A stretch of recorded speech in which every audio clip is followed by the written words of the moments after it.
ISI کے سابق سربراہ جنرل ریٹائرڈ فیض حمید کا خیال تھا کہ ان پر کبھی ہاتھ نہیں ڈالا جا سکے گا۔ جنرل قمر جاوید باجوہ نے انہیں نومبر 2022 میں بتا دیا تھا کہ اگر general Asim Munir army chief بن گئے تو تمہارا کورٹ مارشل ضرور کریں گے۔ لیکن فیض صاحب کو یقین تھا کہ عاصم منیر آرمی چیف نہیں بن سکیں گے۔ جب عاصم منیر آرمی چیف بن گئے تو فیض صاحب نے قبل از وقت ریٹائرمنٹ لے لی۔ ریٹائرمنٹ کے بعد کچھ عرصہ وہ محتاط رہے، لیکن جب ان کے خلاف کوئی کارروائی نہ ہوئی تو وہ غیر محتاط ہو گئے۔ وہ ایک ایسے سسٹم کی پیداوار تھے جہاں طاقت کا بے جا استعمال ہوتا ہے۔ اختیارات کے ناجائز استعمال پر ادارے کے اندر تو جواب دہی ہوتی ہے، لیکن جب آپ ادارے کے سربراہ بن جائیں تو پھر ملک کا آئین و قانون بے بس ہو جاتا ہے۔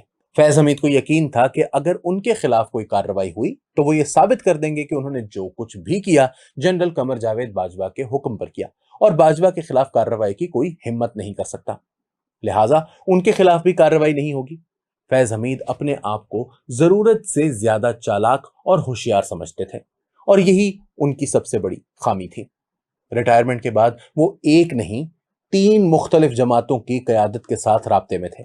وہ تحریک انصاف کے جنوبی پنجاب سے تعلق رکھنے والے ایک رہنما کے ذریعے مختلف لوگوں کو پیغامات بھیجتے اور تحریک انصاف کو اپنی مرضی کے مطابق چلانے کی کوشش کرتے رہے، یہاں تک کہ اپنے من پسند افراد کو پارٹی میں عہدے دلانے کی کوششیں بھی کرتے رہے، جس پر تحریک انصاف کے اندر ان کے خلاف بے چینی پیدا ہو چکی تھی۔ اس بے چینی کے باعث کچھ ایسی خبریں بھی باہر نکلیں کہ انہوں نے تحریک انصاف کے کچھ رہنماؤں کو فوج کے حاضر سروس افسران کے خلاف بھڑکانے کی کوشش کی، اور جب ان خبروں کی تصدیق ہو گئی تو پھر فیض حمید کے خلاف ایک 7 سال پرانے مقدمے کو کھول کر کورٹ مارشل کی کارروائی شروع کر دی گئی۔ ٹاپ سٹی اسلام آباد کے مقدمے کی تحقیقات کے دوران ان کے خلاف ٹھوس ثبوت سامنے آ گئے تھے، لیکن جنرل قمر جاوید باجوہ نے ان کے خلاف کارروائی نہیں ہونے دی۔ ٹاپ سٹی میں فیض حمید کا کردار کوئی ٹاپ سیکرٹ نہیں تھا۔ اصل ٹاپ سیکرٹ تو وہ معاملات ہیں جن کی وجہ سے فیض حمید کو یقین تھا کہ ان کے خلاف کارروائی نہیں ہوگی۔ ان کے اعتماد کی سب سے بڑی وجہ پاکستان کی بڑی سیاسی جماعتوں میں ان کے گہرے تعلقات تھے۔ مسلم لیگ نون میں ان کے تعلقات کی گہرائی کا یہ عالم تھا کہ فیض آباد دھرنا کیس میں سپریم کورٹ کے فیصلے پر عمل درآمد نہ ہونے کی وجوہات جاننے کے لیے ایک کمیٹی بنائی گئی۔ اس کمیٹی میں موجودہ حکومت نے اپنے انتہائی قابل اعتماد پولیس افسران کو شامل کیا۔ کمیٹی کے سامنے مسلم لیگ نون کے وہ رہنما پیش ہوئے جو 2017 میں حکومت کا حصہ تھے، اور اس کمیٹی نے فیض حمید کو بے قصور قرار دے دیا۔ عام تاثر یہ ہے کہ فیض حمید تحریک انصاف کے بہت قریب تھے، لیکن کم لوگ جانتے ہیں کہ ان کے مسلم لیگ نون اور پیپلز پارٹی سے بھی بڑے گہرے تعلقات تھے۔ 2019 میں انہوں نے نہ صرف ان تعلقات کی مدد سے نواز شریف کو طبی بنیادوں پر پاکستان سے باہر بھجوایا، بلکہ ان تینوں جماعتوں کو جنرل باجوہ کی ایکسٹینشن کے لیے بھی راضی کیا۔ باجوہ کو ایکسٹینشن دلوانے میں بھی فیض حمید کا اپنا مفاد تھا۔ ایکسٹینشن کے نتیجے میں کچھ سینئر افسران ریٹائر ہو گئے اور فیض حمید کا نمبر اوپر چلا گیا۔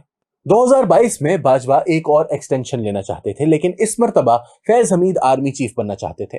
فیض حمید آرمی چیف بن کر قبل از وقت انتخابات کرانا چاہتے تھے، اور ان کا منصوبہ یہ تھا کہ تحریک انصاف اور پیپلز پارٹی کی مخلوط حکومت بنا کر پاکستان کا آئین بدل دیا جائے۔ ان سے غلطی یہ ہوئی کہ وہ نواز شریف کی طرح آصف علی زرداری کو بھی طبی بنیادوں پر پاکستان سے باہر بھیجنا چاہتے تھے۔ اس مقصد کے لیے انہوں نے بلاول بھٹو کو استعمال کرنے کی کوشش کی، لیکن بلاول نے اپنے والد کے خلاف کسی سازش کا حصہ بننے سے انکار کر دیا۔ بلاول نے مسلم لیگ نون کے ساتھ مل کر PDM بنائی، اور یوں عمران خان کی حکومت گرانے کے لیے کوشش کا آغاز ہوا۔ باجوہ نے عمران خان کے خلاف سازشیں اس لیے شروع کیں کہ خان صاحب کچھ معاملات پر باجوہ کا حکم ماننے کے لیے تیار نہ تھے۔ پہلا پھڈا تو عثمان بزدار پر ہوا، دوسرا پھڈا اسرائیل کو تسلیم کرنے پر ہوا، اور پھر جب باجوہ نے فیض حمید کے ذریعے بھارت کے نیشنل سیکیورٹی ایڈوائزر اجت ڈوول کے ساتھ ایسے فیصلے کرنے شروع کر دیے جن کا عمران خان کو علم نہیں تھا۔ جب اپریل 2022 میں بھارتی وزیر اعظم نریندر مودی کا دورہ پاکستان طے کیا گیا تو وزیر خارجہ شاہ محمود قریشی نے اس دورے کو مسترد کر دیا۔ عمران خان نے اپنے وزیر خارجہ کا ساتھ دیا۔ باجوہ سخت ناراض تھے اور فیض حمید دونوں طرف کھیل رہے تھے۔ انہوں نے ایک طرف تو بھارت کے ساتھ line of control per cease fire کے معاہدے پر آمادگی ظاہر کی، دوسری طرف عمران خان کو باجوہ سے بدظن کیا۔ عمران خان کا خیال تھا کہ بھارت نے 5 اگست 2019 کو مقبوضہ جموں و کشمیر کی حیثیت کو تبدیل کر کے پاکستان کو دھوکہ دیا، لہٰذا اس دھوکے کے بعد بھارت کے ساتھ سیز فائر اور نریندر مودی کا دورہ پاکستان ان کے لیے مشکلات پیدا کرے گا۔ کشمیری رہنما سید علی گیلانی ان تمام واقعات پر صرف پریشان نہیں بلکہ ناراض تھے، لہٰذا جب عمران خان نے مودی کا پاکستان میں استقبال کرنے سے انکار کیا تو باجوہ کے ساتھ ڈیڈ لاک ہو گیا۔ بعد میں صدر عارف الوی نے یہ ڈیڈ لاک ختم کرانے کی بہت کوشش کی، لیکن فیض حمید نے عمران خان کو باجوہ پر اعتماد نہ کرنے کا مشورہ دیا۔ فیض حمید کبھی عمران خان کے ہمدرد نہیں تھے، وہ خان صاحب سمیت ہر کسی کے ساتھ ڈبل گیم کرتے رہے۔ 2019 سے 2022 کے دوران انہوں نے کچھ اہم غیر ملکی شخصیات کے ساتھ بھی تعلقات بنا لیے تھے، اور انہیں یقین تھا کہ اگر ان کے خلاف کوئی کارروائی ہوئی تو یہ شخصیات انہیں بچا لیں گی۔ ابھی تک ان شخصیات نے فیض حمید کو بچانے کے لیے کچھ نہیں کیا۔ فیض حمید کے خلاف کارروائی سے فوج میں کرپشن کا رستہ رکے گا، لیکن اصل مسئلہ کرپشن نہیں بلکہ سیاست میں فوج کی مداخلت ہے۔ اس مداخلت سے ہی کرپشن کے رستے کھلتے ہیں۔ فوج کو مضبوط بنانے کے لیے ضروری ہے کہ سیاست میں فوج کی مداخلت ختم کی جائے۔ فیض حمید جیسے کردار فوج کی سیاست میں مداخلت سے پیدا ہوتے ہیں۔